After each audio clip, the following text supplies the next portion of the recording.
یه زمانی مردم پاریس از این برج فلزی عجیب متنفر بودن. حتی میخواستن خرابش کنن. ولی حالا شده نماد عشق و فرانسه. چی شد که اینقدر ورق برگشت؟ برگردیم به سال 1889. پاریس داشت برای نمایشگاه جهانی آماده میشد. یه مهندس بلند پرواز به اسم گوستاو ایفل تصمیم گرفت وسط شهر یه برج 300 متری فلزی بسازه. با هزاران قطعه آهن و میلیون‌ها میخ. اما همه خوشحال نبودن. خیلی از هنرمندای معروف اون زمان نامه نوشتن و اعتراض کردن. این برج زشته. شأن پاریس رو از بین میبره. حتی قول دادن بعد از نمایشگاه خرابش کنن. ولی ایفل ایستاد. گفت این برج آینده مهندسیه.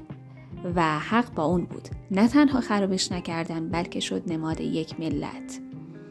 برج ایفل قلب تپنده پاریس شد. جایی که هنر، عشق و مهندسی توی سازه ترکیب شدن. هر سال میلیون ها نفر میان که فقط بهش یه نگاه بندازن.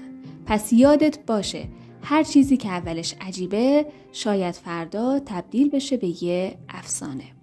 اگه از این سبک داستانایی باحال از دنیای معماری خوشت میاد حتما کانال منو دنبال کن چون کلی ماجرا داریم که تازه شروع شده.